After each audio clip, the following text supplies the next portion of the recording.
ja me paneme tee kinni. Nii, võtteks valmis. Keegi ei liigu, vaikust ja heli.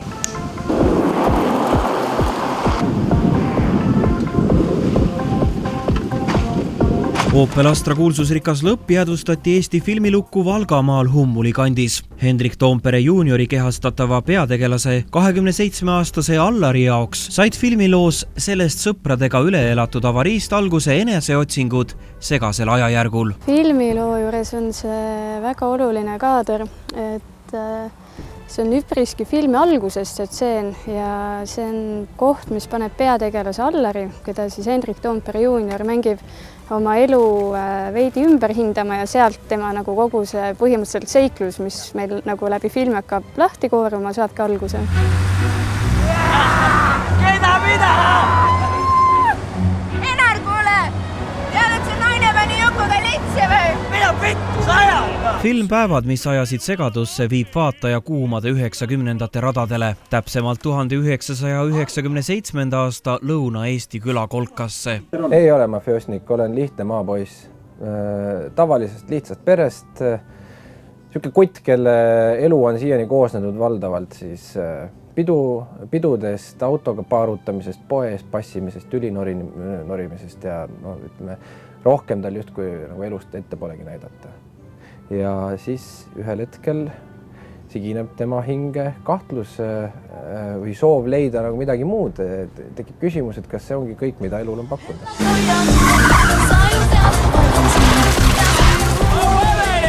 Anna piima! Teeme hommikse lüpsi ära või? Pane mul.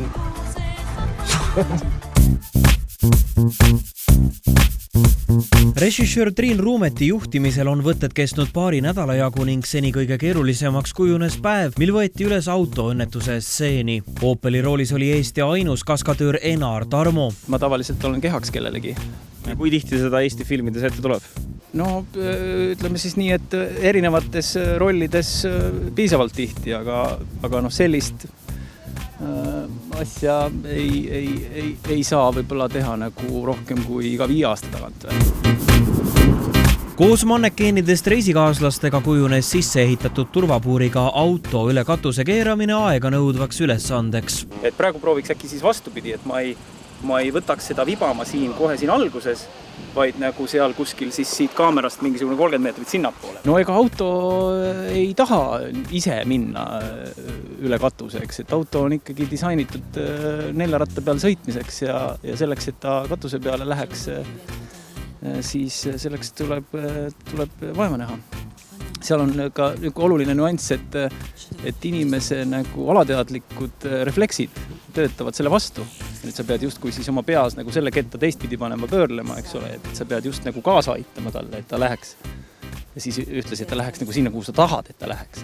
Teisel katsel sõitis masin küll teelt välja, kuid mitte piisavalt efektselt. Auto kättesaamine nõudis taas oma aja, kuid õnneks oli masin töökorras ning 3. korral tuli välja nii nagu vaja. No see viimane lend oli üsna korralik, et inimlik küsimus, kas oli valus kah? Ei olnud valus. Ei, ainult tore oli. Sa keerasid süüte välja? Ja oma arust keerasid tekis, kas sa oled? Kerat, mida tekiga? No, okei või? Jah. Ma ei tea, ei tule sulle läbi, me kuuleme siin ilusti. Ma keerasin.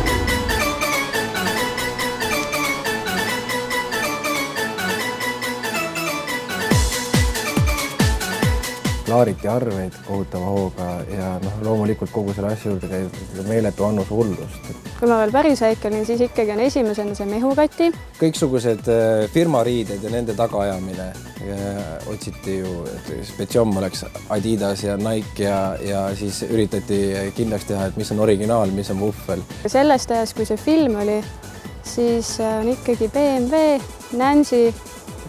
Mul lihtsalt onu oli see aeg umbes ka sama vana nagu meie filmi peategelane ja seal võib natuke olla sarnaseid jooni. No ilusad ajad olid, kahtlemata.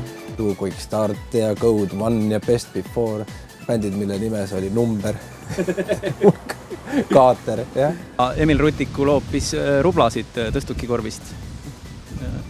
Et see on ka üks niisugune märgiline koht ju 90-ndate alguses.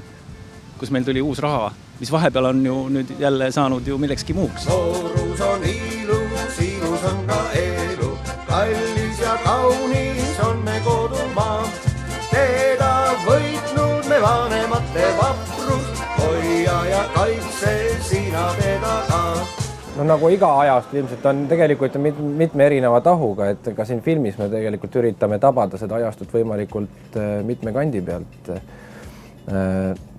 Ka selle ajastu ilusamaid külgi, loomulikult seda huumorit, groteski ja lollust, aga ka siis tõsisemaid asju, nagu ka juures olevad pildid võib näha.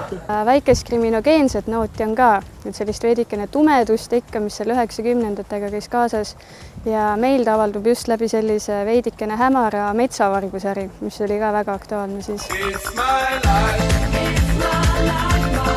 Ühe võttepaigana läheb käiku ka legendaarne Triinu baar, mis asub Antsla külje all. Põhjus, miks suur osa filmist võetakse üles just Lõuna-Eestis, peitub seal ajastu truult säilinud paikade rohkuses. Need interjööride leidmisega läks natukene kauem aega, et nendeni ikkagi nii kergelt ei jõudnud, et kui me otsisime sellist üldist külapilti, et poode ja eksterjööre, neid andis kergemini leida, aga interjöörideni me jõudsimegi eeskätt läbi soovituste, et väga palju valdadest anti soovitusi, kui juba käisime otsimas, siis inimesed kohe olid sõbralikud, hakkasid juba vedasid kusagilt läbi metsa saekaatritesse igale poole, et läbi otseste soovituste tulid ikkagi need kohad.